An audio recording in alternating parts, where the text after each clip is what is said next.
사도 베드로가 베드로 전서를 쓰면서 이 베드로 전서 전체적인 권고의 지금 마지막 부분이 사실 우리가 오늘 읽은 12절부터 19절까지의 말씀입니다.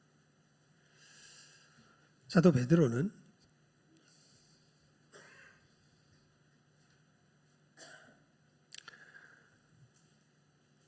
특별히 하나님께서 우리들에게 주신 예수 그리스도 안에서 우리들에게 주신 이 생명을 우리가 이 땅에서 누리며 나아가는 그 현실을 사실 이 베드로 전서에서 말해주고 있는데요.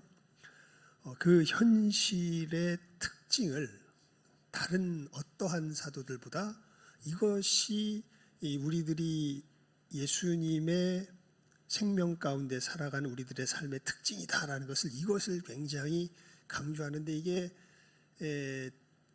솔직히 조금 거시기 합니다. 그게 뭐냐 하면 고난입니다. 고난. 여러분 이 1장부터 시작해서요. 아마 이 말씀을 이제 오늘 집에 가셔서 한번 이 베드로전서 길지는 않으니까 한번 읽어보십시오. 그럼 계속해서 어떤 것에 대한 강조가 두드러지냐면 이 고난에 대한 강조가 사도 베드로는 두드러진 것을 볼 수 있습니다. 그래서 오늘 마지막 담부를 하는 것도 결국 모든 내용을 무엇을 중심으로 마무리하냐면 고난을 중심으로 마무리하는 것을 볼 수 있습니다. 우리 12절 말씀 함께 읽어볼까요? 시작하면 읽습니다. 시작. 사랑하는 자들아 너희를 연단하려고 오는 불시험을 이상한 일 당하는 것 같이 이상히 여기지 말고. 그래서 이렇게 이제 마무리를 시작을 하죠. 사랑하는 자들아 너희를 연단하려고는 참 무서운 단어입니다. 무슨 시험입니까? 불시험, 피로시스라는 헬라 말인데요. 피르라는 말이 불입니다. 불. 그러니까 불과 같은 시험이죠. 그러니까 그 의미는 상당한 고통을 동반하는 그러한 시험입니다. 그냥 고난도 아니고 그냥 시험도 아니고 상당한 무엇을 동반해요? 고통을 동반하는 그러한 시험, 그러한 고난이 우리들에게 온다 안 온다? 온다. 그리고 그것이 왔을 때 너희들 어떻게 여기지 마라. 아니 왜 내가 이러한 시험을 당해야 돼? 내가 왜 이런 고난을 당해야 돼? 이렇게 여기지 마라. 이렇게 이야기하는 겁니다. 오히려 그러면서 13절, 우리 12절과 13절 우리 함께 읽어봅니다. 시작. 사랑하는 자들아 너희를 연단하려고 오는 불시험을 이상한 일 당하는 것 같이 이상히 여기지 말고 오히려 너희가 그리스도의 고난에 참여하는 것으로 즐거워하라. 이는 그의 영광을 나타내실 때에 너희로 즐거워하고 기뻐하게 하려 함이라. 그래서 한 문장으로 그친다면 13절 상반절까지가 되겠죠. 이상히 여기지 말고 오히려 뭐해라? 즐거워해라. 이게 무슨 정신 나간 사람입니까? 불시험입니다. 고통을 동반하는 그러한 고난이 자기에게 다가오는데 그러한 일이 닥쳤을 때 너희들 왜 나한테 내가 믿음으로 살아가는데 왜 나한테 이런 일이 당해야 와야 된단 말입니까? 이렇게 이상히 여기지 말고 낯설어 여기지 말고 오히려 이제 의미는 우리가 조금 이따가 살펴보겠지만 오히려 뭐 해라? 오히려 뭐 해라? 즐거워해라. 이렇게 이야기합니다. 오히려 즐거워해라. 오늘 우리가 뭐라고 인사 나눴죠? 잊어버리셨어요? 고난을 소중히 품읍시다. 어려웠구나. 어려웠었나 봐요. 자, 우리 어떻게 인사 나눴습니까? 고난을 소중히 품읍시다. 에이, 이러지 말고, 에이, 빨리 이거 없어져야지. 얼른 빨리 여기서 떠나가야지. 그런다고 안 떠나갑니다. 고난을 소중히 뭐 합시다? 품읍시다. 왜요? 이 고난에 담겨져 있는 의미가 사실은 이 말씀은요 앞에 있는 내용들을 전부 다 총망라해서 정리한 것으로 보여집니다. 그러면서 이 7가지 의미를 우리가 크게 이 고난에 담긴 7가지 의미를 살펴볼 수 있는데, 첫 번째는요, 왜 이 고난을 우리가 소중히 품어야 되냐 하면 이게 내가 진짜 믿음을 가지고 있는지 그렇지 않은지를 드러내는 시금석이 되는 게 바로 이 고난의 또 한 첫 번째 의미가 됩니다. 그래서 이렇게 표현하죠. 너희를 연단하려고 오는, 단련하려고 오는, 그러니까 너희의 진정성을 드러내려고 오는 시험은, 고난은 우리의 믿음이 진짜인지 가짜인지를 뭐하는 기능이 있을까요? 드러내는 기능이 있습니다. 그러니까 시험 당해보기 전에는, 고난 당해보기 전에는 이 사람 믿음이 진짜인지 가짜인지 알 수 없어요. 예수님께서 씨 뿌리는 비유에서 말씀하시죠. 돌짝밭에 뿌려졌다고 하는 것은 이런 사람이니 말씀을 받을 때는 즉시 무엇으로 받으나? 기쁨으로 받으나, 말씀으로 인하여서 환난이 일어나면 바로 어떻게 해요? 말씀을 버리는 자들이죠. 이런 사람들은 천국 백성이 될 수 없죠. 고난은 우리의 믿음의 진정성을 드러내는 시금석과 같은 역할을 합니다. 그리고요, 이제 이 부분은 정말 중요한 것인데요. 사실은 이 얘기가 전체적으로 다양한 각도로서 이렇게 표현되는 것이 오늘 말씀의 이야기입니다. 고난에 참여하는 것이 다른 것이 아니라 사실은 그리스도의 역사에 참여하는 것이 됩니다. 여러분, 우리 일단 설명을 하기 전에 말씀을 한 군데 봅시다. 베드로전서 2장 24절입니다. 2장 24절. 오늘은 그 하반절 말씀을 우리가 훨씬 더 유념해서 봐야 합니다. 맨 끝에 말씀이요. 2장 24절 우리 함께 읽어봅니다. 시작하면 읽습니다. 2장 24절 말씀 시작. 친히 나무에 달려 그 몸으로 우리 죄를 담당하셨으니 이는 우리로 죄에 대하여 죽고 의에 대하여 살게 하려 하심이라. 그가 채찍에 맞음으로 너희는 나음을 얻었나니. 아멘. 끝에 사도 베드로가 이렇게 이야기해요. 예수님이 채찍에 맞음으로 너희가 뭘 얻었다? 누가 채찍에 맞아서, 예수님께서 채찍에 맞아서 누가 나음을 얻습니까? 내가 나음을 얻습니다. 그래서 이것은 찾아보진 마십시오. 제가 읽어드릴게요. 고린도 후서 4장에 보면요, 사도 바울은 이 부분을 이렇게 우리들에게 이야기합니다. 우리가 항상 예수의 죽음을 몸에 짊어짐은 예수의 생명이 또한 우리 몸에 나타나게 하려 함이라. 우리 살아있는 자가 항상 예수를 위하여 죽음에 넘겨짐은 예수의 생명이 또한 우리 죽을 육체에 나타나게 하려 함이라.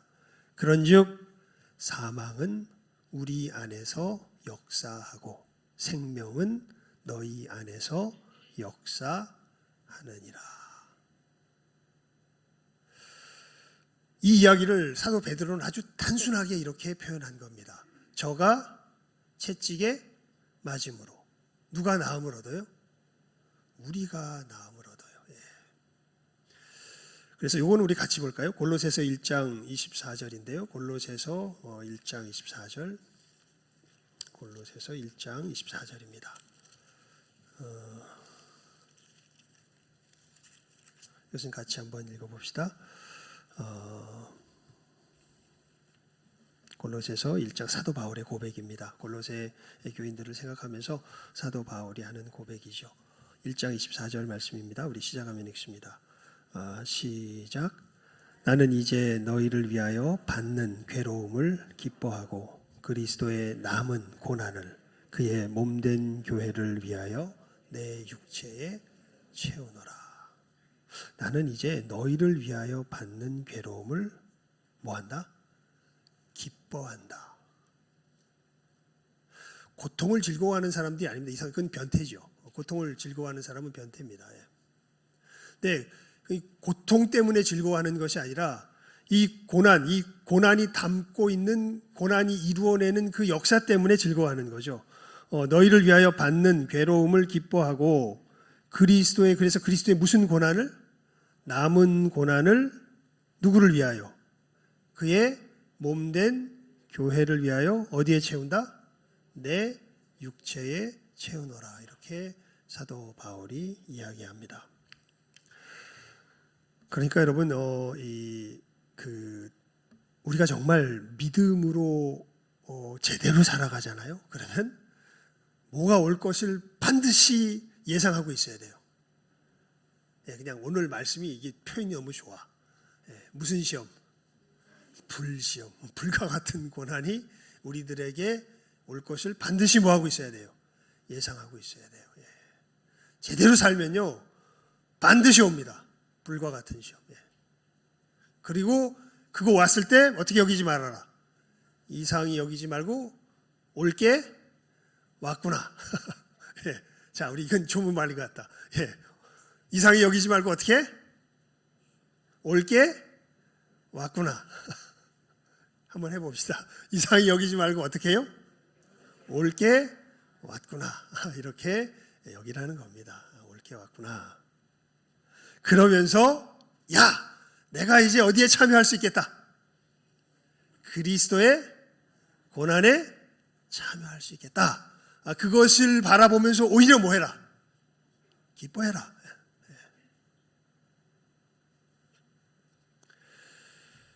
왜 그렇습니까? 여러분, 이 13절 하반절에 보면 즐거워해라. 이는 하면서 그 이유를 이야기해요. 우리 시작하면 그 하반절만, 13절 하반절만 읽습니다. 시작. 이는 그의 영광을 나타내실 때에 너희로 즐거워하고 기뻐하게 하려 함이라. 왜냐하면 여러분 내가 이 그리스도의 고난에 동참하게 될 때는요 너무나 놀라운 건데 누구의 일을 했다는 게 됩니까?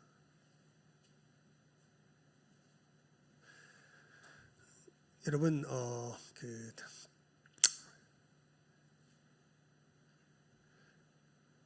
삼성에 들어가서 삼성의 일을 하면은 상당히 좀 목에 힘 들어가겠죠. 그래도 우리나라 최고의 기업 아닙니까? 근데 우린 그 정도가 아니라 사실은 누구의 일을 함께 했던 거예요? 주님의 일. 이 온 만왕의 왕이요 온 우주의 통치자이신. 우리 아까 사도신경으로 신앙 고백했죠. 지금 예수님 어디 계세요? 하나님 우편에 앉아. 이게 다른 뜻 아니라 그랬죠. 이거는 쉰다는 뜻이 아닙니다. 지금 주님의 그 이 놀라운 통치력을 발휘하고 계시다는, 통치하고 계시다는 뜻이에요. 근데 이 통치, 직접적으로 행하신 이 통치의 일에 우리가 어디에 참여하게 될 때, 이 그리스도인으로서 힘있게 살아가는 가운데 이제 그러다가 뭐가 온다고요? 올 게 옵니다. 불시험이 찾아옵니다. 그때 이제 올 게 왔구나. 이제 내가 어디에 참여하는 길이 열렸구나. 그리스도의 역사에, 그리스도의 영광에 참여하는 길이 열렸구나. 이 길을 통과해 나가면 예수님께서 오실 때에, 영광을 나타내실 때에, 그래, 이거 네가 나와 함께했다. 이거 네가 나와 함께했다. 여러분, 이런 부분에 있어서요, 예수님께서 놀라운 말을 했어요. 이제 내가 너희들을 종이라 그러지 않고 너희들을 뭐라 그런다 그런 줄 아세요? 친구라 그랬다 그래요. 친구. 왜냐하면 종은 뭘 하는지 알지도 못하면서 쫓아가는 게 종이에요. 근데 친구는, 여러분, 친구를 만나면 좋습니까? 싫습니까? 좋죠. 사람 만나면 어떤 사람 막 싫잖아. 근데 누구 만나면 좋아요?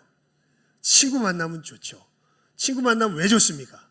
친구는요, 가치관이 같은 사람들이 친구가 돼요. 그러니까 추구하는 바가 어떻게 돼요? 같은 사람들이 친구가 돼요. 가까워져요. 근데 예수님께서 이제는 내가 너희를 종이라 그러지 않고 뭐라 그러겠다? 친구라 그러겠다. 예수님과 우리의 친구됨이 가장 분명하게 드러나는 것이 어딜까요? 어디에 참여할 줄 알게 될 때. 그리스도의 고난에 참여할 줄 알게 될 때. 그리고 그때 주께서 영광을 나타내실 때, 야, 너희는 내 친구야. 네가 나와 함께 일을 했단다. 이렇게 즐거워하게 하시려는 것이죠. 그래서 여러분, 이 그리스도의 고난에 참여하는 것은 어디에 참여하는 길이에요? 그리스도의 영광에 참여하는 길이 됩니다.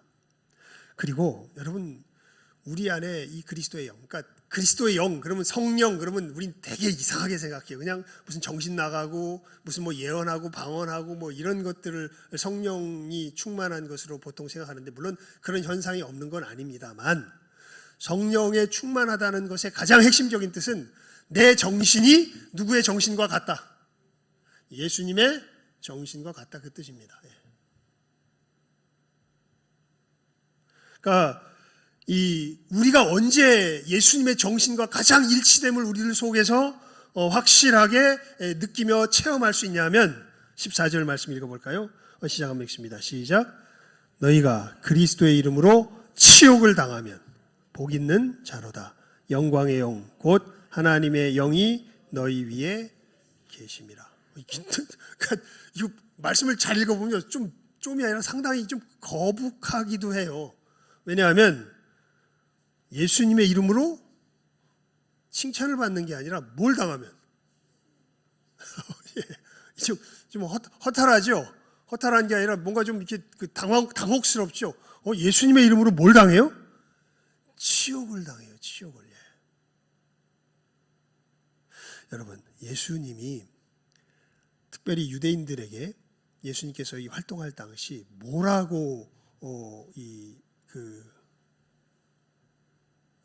대우를 받았냐면요, 예수님은 나는 누구에게로부터 왔다라고 계속 말씀하시는데, 하나님께로부터 왔다라고 계속 말씀하시는데, 이 바리새인들, 대제사장들, 이 종교의 중심된 사람들은 뭐라고 이야기하냐면, 너는 누구를 힘입어서 귀신을 쫓아낸다.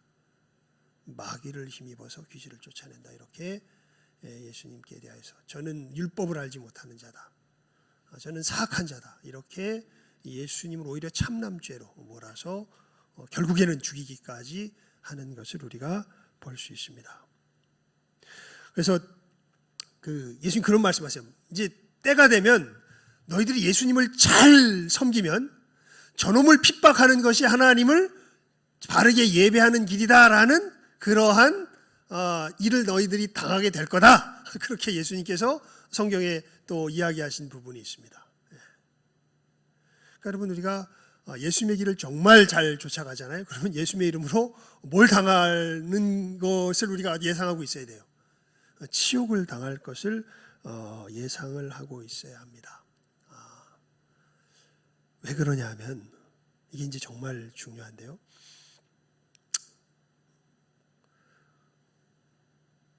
세상은요,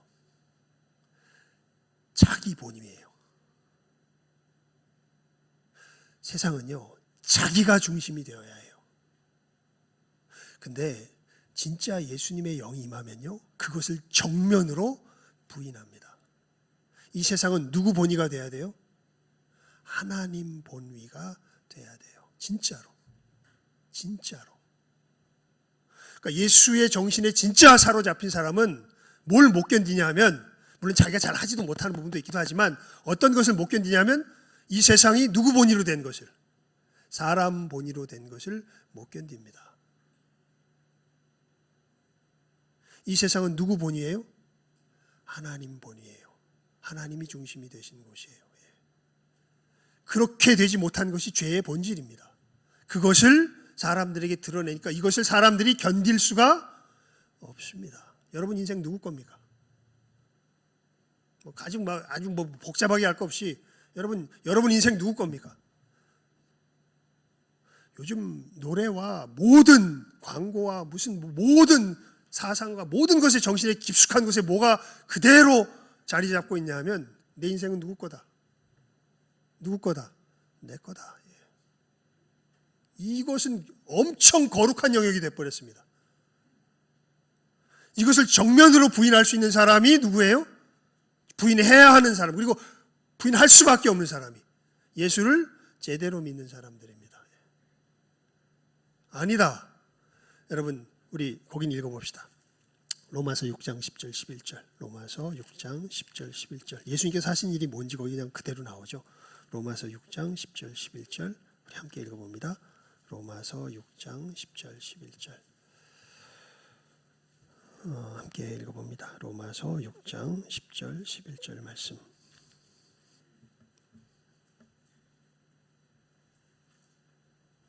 함께 읽습니다. 시작. 그가 죽으심은 죄에 대하여 단번에 죽으시며 그가 살아계심은 하나님께 대하여 살아계심이니 이와 같이 너희도 너희 자신을 죄에 대하여는 죽은 자요 그리스도 예수 안에서 하나님께 대하여는 살아있는 자로 여기지어다. 아멘. 사도 베드로는 이것을 이렇게 2장 24절에서 베드로전서 2장 24절에서 이야기하죠. 그가 나무에 달리심으로 우리를 뭐에 대하여 죽게 하고 죄에 대하여 죽게 하고 뭐에 대하여 살게 하셨다?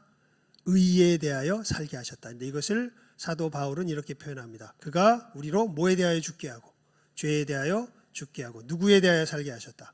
하나님께 대하여 살게 하셨다. 그러니까 예수님의 역사는 우리로 자기 본위로 살아가는 이 죄된 존재로 어떻게 해버리고 죽여버리고 누구 본위로 살아가는 하나님 본위로 살아가는 새로운 피조물로 어떻게 하셨다? 만드셨다. 어디에서? 십자가에서. 그래서 나무에 달려 우리로 죄에 대하여 죽고 의에 대하여 살게 하셨으니 저가 채찍에 맞음으로 너희가 무엇을 얻었다? 나음을 얻었다. 이렇게 사도 베드로가 분명하게 예수께서 행하신 일을 선포하고 계시는 것이죠.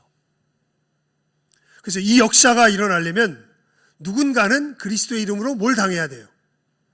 고난을, 치욕을 당해야 돼요. 그때 너희가 채찍을 맞음으로 그가 채찍에 맞음으로 너희가 뭘 입어요? 나음을 입지요. 그래서 사도 바울이 그렇게 골로새서 1장 24절에 고백하는 것 아닙니까? 내가 그의 몸된 교회를 위하여 그리스도의 남은 고난을 어디에 채우노라? 네 육체에 채우노라. 골로새 교회 너희들의 육체 이렇게 얘기 안 하고 어디에 채우노라? 내 육체에 채우노라. 그러니까 너희가 그리스도의 이름으로 치욕을 당하면 복 있는 자로다. 영광의 영 곧 하나님의 영이 너희 위에 계심이라. 우리가 성령께서 우리 안에 계심을 그리스도의 정신으로 우리가 충만함을 언제 가장 확실하게 경험하며 알 수 있냐면 그 순간 아는 거죠. 그리스도의 이름으로 치욕을 당하는 그 길을 걸어갈 수 있을 때. 여러분 이 길을 걸어가면서 어떤 일이 벌어지게 되냐면요. 이제 어떤 이 기로에 서게 되냐면 하나님께 영광을 돌릴 수 있는 그 갈림길에 여기에서 서게 됩니다. 여러분 하나님께 영광을 돌린다는 것 이게 어려운 얘기가 아니라 이런 얘기예요. 하나님께 영광을 돌린다는 건 사람들이 이렇게 보고서 인정할 수밖에 없는 거예요. 뭘 인정할 수밖에 없는? 야, 저건 누가 있어. 저건 제가 한 일이 아니야. 저건 보이지 않는 누가 있어서 그분이 하신 거야. 이렇게 누가 하신 것이 하나님이 하신 것이 누구를 통하여서? 나를 통하여서 드러났을 때. 그래서 사람들이 인정할 수밖에 없어요. 야, 제가 살아가는 걸 보니까 제가 행한 걸 보니까 저건 누가 한 게 아니라 누가 한 거다. 전 제가 한 것이 아니라 사람이 한 일이 아니라 누가 한 일이다. 하나님께서 보이지 않는 그 하나님이 행하신 것이다라는 것을 고백할 수밖에 없게끔 그 일이 나타나면 그때 누구에게 영광이 돌아가는 거예요? 하나님께 영광이 돌아가는 거예요. 영광 돌린다는 건 이게 뭐 복잡하고 무슨 뭐 이렇게 뭐 신비하고 뭐 이런 얘기가 아닙니다. 그냥 사람을 딱 보면 하나님 살아계시구나. 정말 하나님이 하셨네. 이렇게 고백이 나올 수밖에 하는 거죠. 나올 수밖에 없게 하는 것이죠. 제가 제 중고등부를 섬길 때 부교육자로 이 부장 집사님 얘기 여러 번 드렸죠. 그분 아무 능력 없었던 아주 평범한 아무 능력이 없는 건 아닌데 평범한 능력의 사람이었다고. 비트컴퓨터 초창기 창립 멤버로서 이제 일했었는데 평범한 능력의 사람이었는데 이 사람이 갑자기 신앙에 투철해져 가지고 막 그 예배 시간 한 번도 안 빠지고 중고등부 수련회라는 수련회는 다 쫓아다니고 그러니까 회사 일하고 일정이 겹치면 예를 들어서 뭐 주일날 와서 일해라 그러면 토요일날까지 자기가 할 건 다 해놓고 자기 부하 직원들한테 막 맡길 거 있다면 다 해놓고선 주일날은 안 나옵니다. 안 나오고 그냥 가서 일하고 아직 예배 드리고 출장 가라고. 그 당시에는 외국 출장 가는 게 되게 흠모할 만한 일이었잖아요. 근데 자기 외국 출장 간 일이 생겼는데도 중고등부 수련회에 겹쳤다고 다 반납해버리고 딴 사람 가라 그러고 자기는 중고등부 수련회 옵니다. 그러니까 그 비트컴퓨터 회 사장이 그 불교 아주 독실한 불교도였다 그래요. 그래서 아주 죽이려고 그랬답니다. 이놈을 잘라버리고 싶은데 사장이니까 그 당시에는 뭐 요즘처럼 무슨 뭐 법이 있고 뭐 복잡하지 그냥 사장이 자르고 싶으면 자르는 거 아니에요. 잘라버리고 싶은데 이 사장이 못 잘라요. 왜 못 자르는 줄 아세요? 겁나서 못 잘라요. 왜 겁나냐면 이 사람 능력이 평범하다는 건 이 사람도 알고 모든 회사 직원들이 다 아는데 이 사람의 손에 쥐어진 일들이 너무 잘 돼요. 국무총리 상까지 받습니다.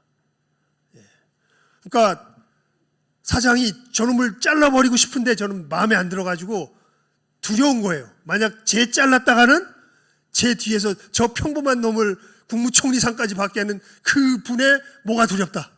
진노가 두렵다. 이래가지고 자르질 못해요. 이게 누구에게 영광을 돌리는 거예요. 제 뒤엔 누가 있다?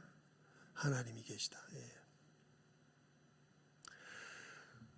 여러분 우리가 이 그리스도의 이름으로 나아갈 때 특별히 고난을 받는 그 자리에 나아갈 때 그러니까 이 결단을 하라는 얘기예요. 이 얘기는 그리스도 우리 16절 말씀 읽어봅니다. 시작하면 읽습니다. 15절과 16절을 같이 읽죠. 시작.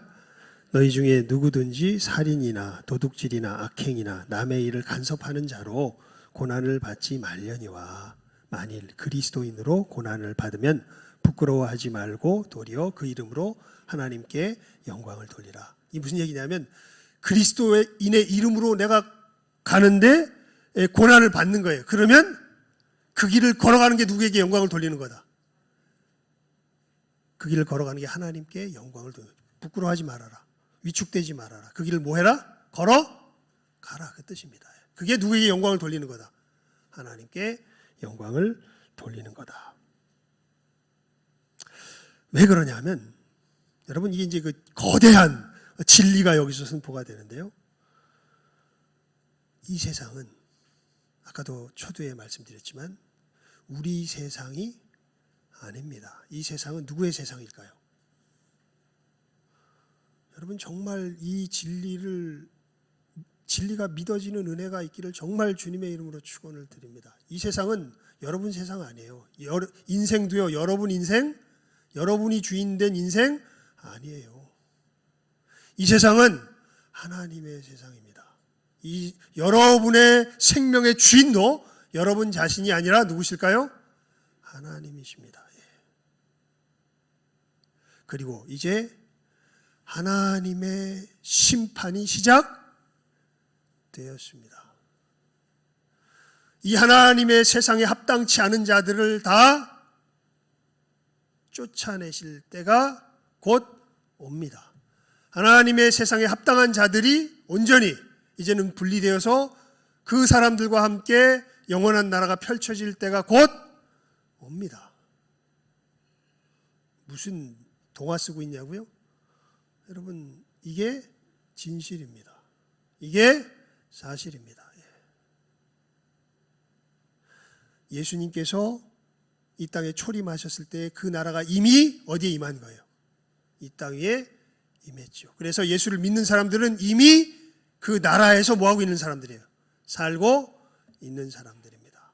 그리고 이제 이 나라가 점점점 분명해지는 가운데 주님께서 건지신 모든 주님의 백성들이 다 모아지는 그날 이 세상은 완벽하게 분리가 될 겁니다. 천국과 지옥으로. 그것을 지금 사도 베드로가 이야기를 하면서 우리 신자들이 그리스도인으로서 그리스도의 고난에 참여하는 일이 이 심판이 시작된 일이라는 것을 이야기하고 있어요. 재밌다기보다는 놀라운 일이 벌어집니다. 그리스도인들이 이 고난에 참여하게 될 때는요, 누구의 역사가 일어나는 일이 돼요?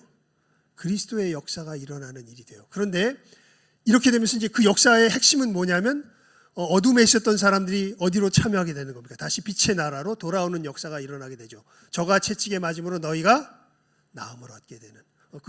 이 사망은 우리 안에서 역사하고 생명은 너희 안에서, 어둠에 있었던 영혼들이 주님께로 돌아오는 역사들이 일어나게 됩니다. 하지만 이 역사를 끝끝내 거부하고 이 역사를 끝끝내 거절하는 사람들은 이 사람들의 증거의 역사가 결국에는 자기 자신을 어떠한 존재인지 그대로 드러내면서 이제 하나님의 정말 무서운 심판 앞에 그들을 인도하게 되는 동시에, 그러니까 이 그리스도인의 고난에 그리스도인들이 그리스도의 고난에 동참하는 역사는요, 결론적으로 말해서 하나님의 사람들에게는 구원의 역사가 되는데, 이 하나님의 사람들이 되지 못하는 사람들에게는 무슨 역사가 될까요? 심판의 역사가 되는 겁니다. 그 이야기를 우리들이 예수의 이름으로 무엇을 받을 때에, 고난을 받을 때에 이 역사가 시작되는 것을 이야기하는 것이지요. 그러면서 다시 한번 이 부분을 강조하죠. 우리 19절 말씀 마지막으로 읽어볼까요? 시작 한번 읽습니다. 시작. 그러므로 하나님의 뜻대로 고난을 받는 자들은 또한 선을 행하는 가운데 그 영혼을 미쁘신 창조주께 의탁할지어다. 그러면서 우린 늘 이때의 결단의 기로에 서게 됩니다.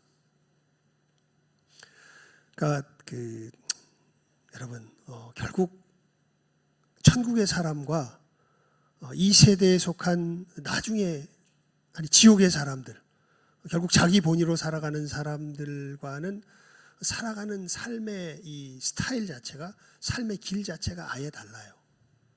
천국의 사람들은요, 하나님의 손에 자기 자신의 생명을 던지면서 살아갑니다. 맡기면서 살아가요. 이 세상의 사람들은요, 자기 생명을 누구 손으로 움켜쥐며 살아갈까요? 자기 손으로 움켜쥐며 살아갑니다. 그러니까 이 하나님의 손에 의탁하는 그 의탁의 최고 정점이 어디에 참여할 줄 아는 거예요? 그리스도의 고난에 참여할 줄 아는 거예요. 그래서 여러분 결국 그리스도인의 고난에 참여한다는 것이 한마디로 정리해 보면 뭐라고 말할 수 있을까요? 이렇게 여러분 아시면 됩니다. 대속의 역사에 참여할 줄 아는 거예요. 뭐에 참여할 줄 아는 것이라고요? 대속의 역사에. 우리가 예수 그리스도 안에서 살아가면 사실은 하나님의 공의에 의하면 진노를 누가 받아야 돼요? 세상이 받아야죠. 그런데 예수님께서 이제 예수님께서 십자가 앞에 서게 됐을 때 이제 사실은 하나님 앞에 양편이 심판대 위에 선 겁니다. 누가 옳습니까? 예수님이 옳습니까? 지금 예수님을 십자가에 못 박아 죽이려는 세상이 옳습니까? 예수님이 옳죠. 근데 예수님은 자기의 옳음을 정당히 주장하면서 이들을 멸망시켜달라고 하나님께 기도합니까? 아니면 전혀 엉뚱한 길을 걸어가십니까? 전혀 엉뚱한 길을 걸어가십니다. 오히려 이 사람들의 죄를 대신 뭐 하시고? 짊어지시고 이 사람들이 당해야 할 저주를 누가 당하세요? 예수님이 당하세요. 여러분, 천국은 이런 정신의 사람들이 살아가는 곳입니다. 예수 안에서 거듭났다는 것은 이 정신에 참여하는 자가 됐다는 겁니다. 이것이 가장 두드러지게 나타나는 것은 대속의 역사를 자기 삶 속에서 감당할 때에 나타나겠죠. 와, 이건 정말 어마어마한 일입니다. 여러분, 이 길을 걸어가려면요, 이것은 우리 생명을 누구에게 맡기지 않으면, 하나님께 맡기지 않으면 걸어갈 수가 없어요. 내 손으로 이거 감당 안 됩니다. 예. 우리 19절 다시 한번 읽어볼까요? 시작. 그러므로 하나님의 뜻대로 고난을 받는 자들은 또한 선을 행하는 가운데 그 영혼을 미쁘신 창조주께 의탁할지어다. 그러니까 대속의 길을 걸어갈 줄 아는 거예요. 대속의 길을. 이게 그리스도 고난의 핵심입니다. 지금 사회는 어떻습니까, 여러분? 사람들이 권리 주장을 엄청 해요. 지금 사회의 정신에는요, 무슨 정신이 아예 없냐면 대속의 정신 없습니다. 대속한다는 건 이건 악한 일입니다. 지금 사회에서는. 잘못했으면 누가 벌 받아야지. 제가 내 권리를 왜 저놈이 뺏어가? 하나라도 끝까지 따져서 뭐 해야 돼요? 챙겨내야지. 그게 지금 우리 사회의 가장 밑바닥이라는 뭐예요? 정신이에요.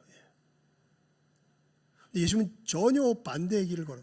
예수님은 그것을 억울하다고 이야기하지, 물론 억울한 일인데 억울하다고 이야기하지 않으세요. 오히려 그들이 이 대속을 통하여서 정신 차리고 하나님께 돌아올 수 있도록 자기 자신을 희생하며 내어주십니다. 대속의 길을 걸어가십니다. 그리고 이 길을 걸어갈 줄 아는 이들이야말로 누구의 영이 충만하여서, 예수의 영이 충만하여서 하나님이 그리스도의 영광에 참여하는 자가 된다고. 이 그리스도의 고난의 길을 걸어갈 줄 아는 너희들, 그리고 예수님을 따라가면 이 고난의 길을 반드시 어떻게 하게 된다? 걸어가게 된다라는 것을 사도 베드로가 오늘 말씀 속에서 우리들에게 분명하게 이야기해 주고 있는 것이죠. 여러분, 이 길 걸어가면 엄청 억울할 것 같죠? 이 길 걸어가면 막 솔직히 걸어갈 마음도 잘 안 나지만 걸어간다고 하는 걸 예상하면 엄청 불합리하고 막 억울해 죽을 것 같죠?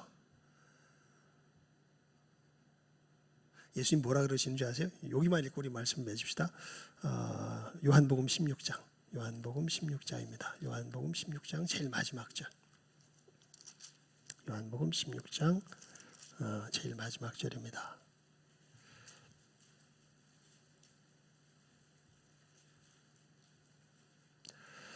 함께 읽습니다. 33절 말씀인데요. 16장 33절 함께 읽습니다. 시작. 이것을 너희에게 이르는 것은 너희로 내 안에서 평안을 누리게 하려 함이라. 세상에서는 너희가 환난을 당하나 담대하라. 내가 세상을 이기었노라. 놀랍게도요, 이 길을 걸어가게 될 때 우리에게는 이 세상이 어찌할 수 없는 뭐가 임할까요? 평화가 임합니다. 진짜 삶이 뭔지, 진짜 생명, 진짜 인간으로서 살아간다는 것이 뭔지를 깨달아 하는 역사가 놀랍게도 누구의 길을 좇아서 걸어갈 때, 예수님의 이 대속의 역사를 좇아서 걸어갈 줄 알 때 우리들에게 열리게 되는 것이지요.